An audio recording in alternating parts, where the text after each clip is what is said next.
কঠোৰ সংগ্ৰামৰ মাজেৰে গৈ গৈ উচ্চ সদনত বহাৰ সুযোগ লাভ কৰিলে দূৰদৰ্শী নেতা প্ৰমোদ বড়োৱে।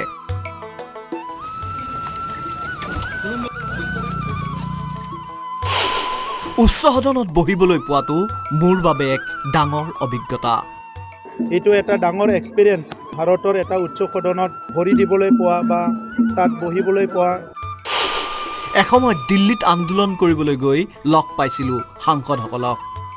কেইবছৰমান আগলৈকে মই দিল্লীত ধৰ্ণা দিবলৈ, ৰেলী কৰিবলৈ, নিজৰ দাবীক লৈ পেলাই সংগ্ৰাম কৰিবলৈ গৈ আছিলোঁ। এতিয়া মই নিজেই এজন উচ্চ সদনৰ সাংসদ।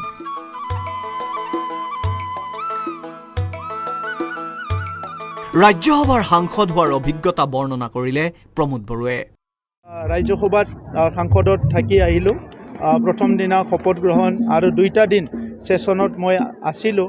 এইটো এটা ডাঙৰ এক্সপিৰিয়েঞ্চ যে ভাৰতৰ এটা উচ্চ সদনত ভৰি দিবলৈ পোৱা বা তাত বহিবলৈ পোৱা বা তাত কথা শুনিবলৈ পোৱা, এইটো অংশগ্ৰহণ কৰিব পৰা বহুত ডাঙৰ এটা উপলব্ধি। কেইবছৰমান আগলৈকে মই দিল্লীত ধৰ্ণা দিবলৈ গৈছিলোঁ, ৰেলী কৰিবলৈ গৈ আছিলোঁ, নিজৰ দাবীক লৈ পেলাই সংগ্ৰাম কৰিবলৈ গৈ আছিলোঁ। আৰু তেতিয়া সদনৰ কথাটো বাদেই দিয়ক, কোনোবা এজন এমপিক লগ কৰিবলৈ, কোনোবা এজন বিষয়াক লগ কৰিবলৈ বহুত সংগ্ৰাম কৰিব লগা হৈছিলে। আৰু আজি সেই পলিচি মেকিং এটা ফৰামত মই নিজেও তাত যাবলৈ পোৱা, অংশগ্ৰহণ কৰিবলৈ পোৱা, এইটো ডাঙৰ এটা উপলব্ধি। প্ৰমোদ বড়োৰ জীৱন সংগ্ৰাম সহজ নাছিল। এসময়ত দিন হাজিৰা কৰিছিল প্ৰমোদ বড়োৱে।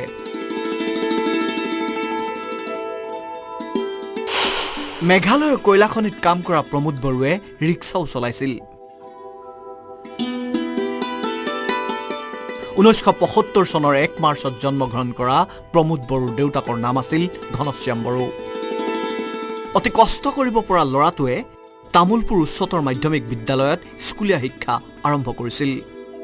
পৰৱৰ্তী সময়ত গুৱাহাটী কলেজ আৰু ৰঙিয়া কলেজত শিক্ষা গ্ৰহণ কৰি স্নাতক ডিগ্ৰী লাভ কৰিছিল প্ৰমোদ বড়োৱে। দৰিদ্ৰ শ্ৰেণীৰ লোকসকলৰ কথা মৰ্মে মৰ্মে উপলব্ধি কৰা প্ৰমোদ বড়োৱে বড়োভূমিৰ শান্তিৰ হকে কাম কৰাৰ সপোন দেখিছিল।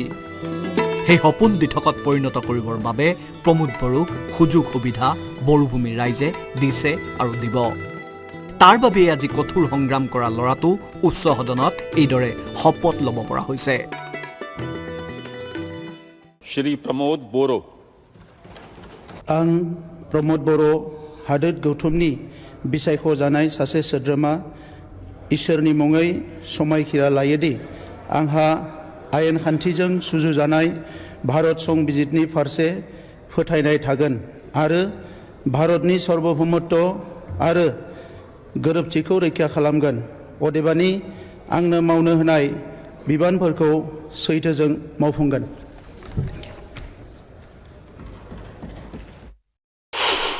2009 চনত এপছুৰ সভাপতি ৰূপে নিৰ্বাচিত হৈছিল প্ৰমোদ বড়ো।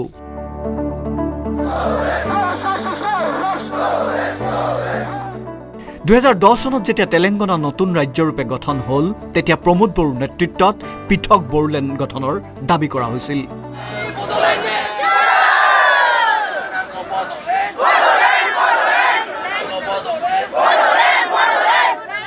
তাৰ বাবে বৃহৎ প্ৰতিবাদী কাৰ্যসূচী গ্ৰহণ কৰিছিল প্ৰমোদ বড়োৱে।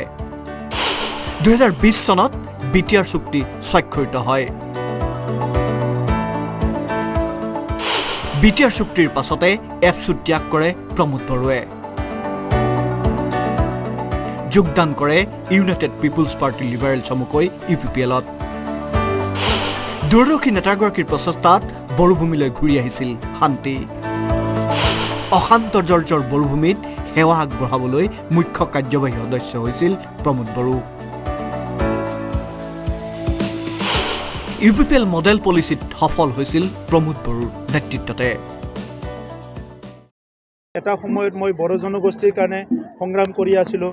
BTC শাসন কৰি থকা সময়ত BTC অঞ্চলৰ 26টা জনগোষ্ঠীৰ কাৰণে কাম কৰিবলৈ সুযোগ পালোঁ। এইবাৰ বিধানসভাত মই কণ্টেষ্ট কৰিছোঁ আৰু আমাৰ দলৰ পৰা যিসকল কণ্টেষ্ট কৰিছে, আমি জিকি যোৱাৰ পিছত অসমৰ কাৰণে কাম কৰিবলৈ সুযোগ পাম। দুবাৰকৈ পৰিষদীয় নিৰ্বাচনত জয়ী হোৱা প্ৰমোদ বড়ো তামোলপুৰ বিধানসভা সমষ্টিৰো প্ৰাৰ্থী হ'ল। উচ্চ সদনলৈ গ'ল প্ৰমোদ বড়ো। দিল্লীৰ পৰা উভতি আহি এয়া তামোলপুৰ সৌৰাগুৰিস্থিত বাসগৃহত এইদৰে ব্যস্ত হৈ পৰিল প্ৰমোদ বড়ো। ৰংজালী বৈশাগু উদযাপন কৰি ৰাইজৰ মাজত নাচিলে নেতাগৰাকীয়ে।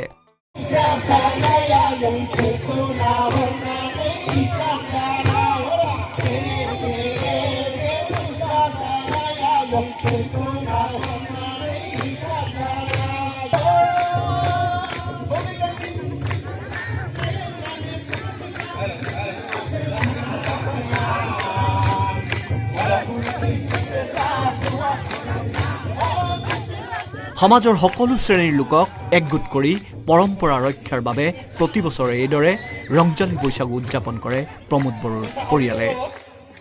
তামোলপুৰ জিলাৰ বিভিন্ন গাঁৱৰ পৰা আহি আমাৰ বড়ো নৃত্য বৈশাগু, আমাৰ শৰণীয়া কছাৰীৰ, মদাহী, ৰাভা, অসমীয়া যিমান জনগোষ্ঠী আছে সব বিহু টিম, বৈশাগু টিম আহি পেলাই ইয়াত নৃত্য পৰিৱেশন কৰিছে।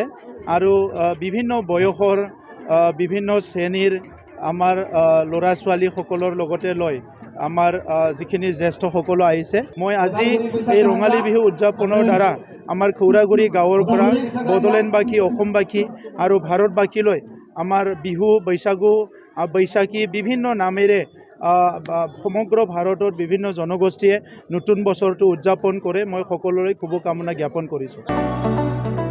অসমখনৰ বাবে কাম কৰাৰ বহু সপোন আছে নেতাগৰাকীৰ।